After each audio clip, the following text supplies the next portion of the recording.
He's asked, do you ever regret killing off Laurie Strode? All right, here's the deal.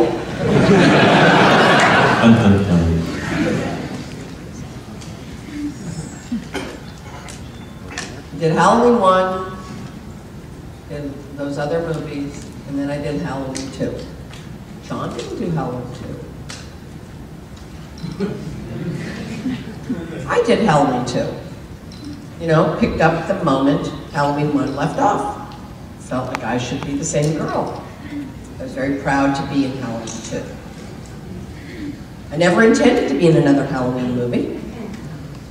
And then 20 years later, 19 years later, I called John and Deborah and said, you know, the movie's going to be 20 years old next year, and we're all still in show business.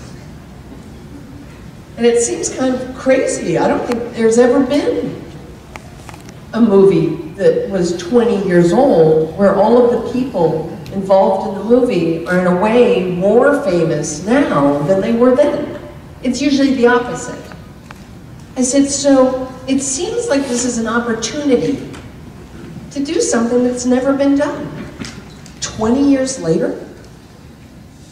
And so that's how H2O came about. Now, the idiot girl that I am is that I didn't go, you know what, this is all my idea, I'm gonna frickin' produce it. So, sadly, I did not take on that role, and I should have.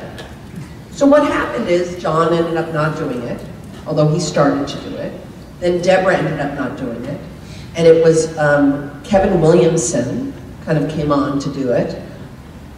So now we're the kind of like thing is heating up. And I had said to them from the beginning. So the idea is 20 years later, her life is a mess because she's been on the run her whole life, hiding from this potential threat. She's an alcoholic, she's a dope fiend, her life is a wreck.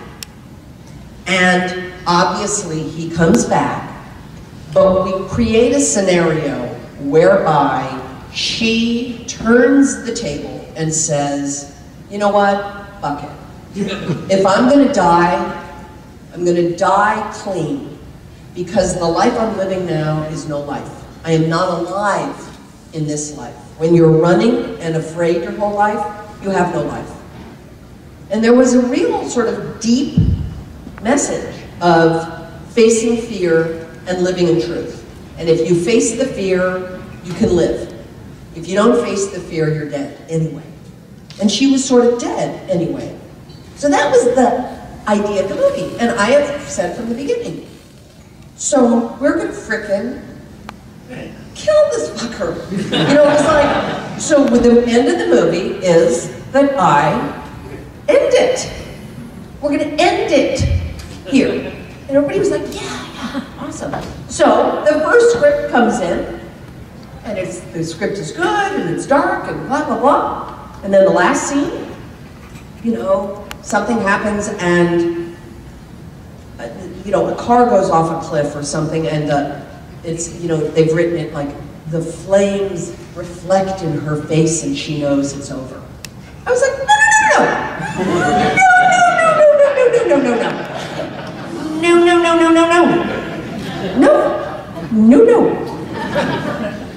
Remember the scene we talked about where he gets pressed in between the Beverly Hills High School pool? You remember in It's a Wonderful Life? You know, when they're dancing and they fall in the pool? That's a real Beverly Hills High School pool. The basketball court is on top of the pool.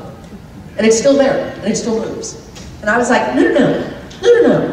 This is a private school, she's the headmistress. They have that pool. And no. He's gonna fall into the crack, she's gonna shut the fucking pool on him and cut off his fucking head with an axe. And they're like, yeah, right. Script comes in, end of the thing, the car goes off the fucking cliff, and the light reflects in my face. And now we're like a month away from shooting. And I'm really getting panicked because I don't understand. We have these meetings, we have these talks, and then some ambiguous ending is written in. So I go to the office really pissed. I walk in, and I'm like, what the fuck is happening here? I don't understand this. And we had a stake through the heart, we had a head chopped off, we had it all. And they looked at me and said, Jamie, there's a clause in the contract with Mustafa Akkad that says you can't kill him.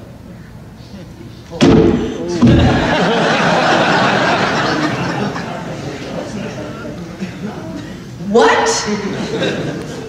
There is a clause that says we are not allowed to kill him. Now you fucking tell me? This is now a movie where they've hired actors, they've hired a crew, they've hired stunt people, they have done it all. We have locations, clothing. So now for me to go, I'm done, I'm out, I'm gone, I'm bouncing, to use your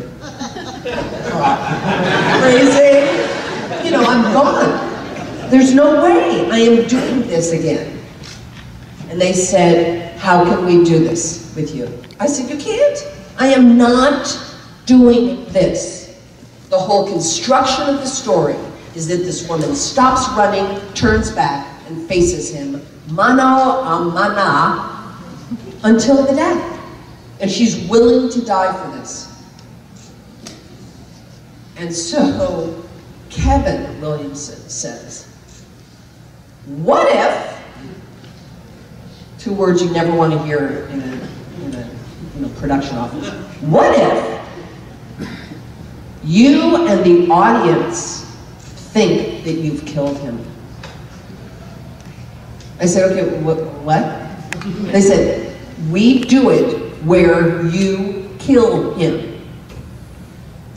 I said, okay, but how do I, no, you kill him. You will take it to the end and you will chop off his head. I said, and we know it's him. Yes, it's the guy in the mask. And I'm like, okay. So, and they said, will you accept that? Now you have to remember, it was a payday for me. I mean, no, I'm not joking. I mean, I got paid. So there was, you know, when somebody contracts with you and you're like, maybe I'll get that new pair of shoes. You know what I mean? You kind of like spend the money a little in your head. You know, it was going to give a little cushion in my family. So, you know, it was a lot of stuff on the table here. It wasn't just like, you know. So they said, I said, okay, I think he's dead and everybody in the audience is going to think he's dead, correct? Correct. They said, will you accept that? And I said, yeah. As long as in the next movie, it opens with me in a mental institution because I have found out that the person that I killed was not him and was an innocent ambulance driver with kids, and that it has sent her gone. And then I then get to die. Because I'm not going to just like live like this limbo life. That's not going to happen. And so that's why, sadly, I'm in Resurrection. Sadly. That was how it had to work. I did that movie in order to satisfy so that when you finished H2O, you all believed and understood, or hopefully you believed and understood that it was him, even though it wasn't. So that was how that had to happen. So for me, you know, it's all good. It's all good. So I had to end it for myself. And so the best way to do it would be to have him kill me. So I am D-E, A-F-ing-D.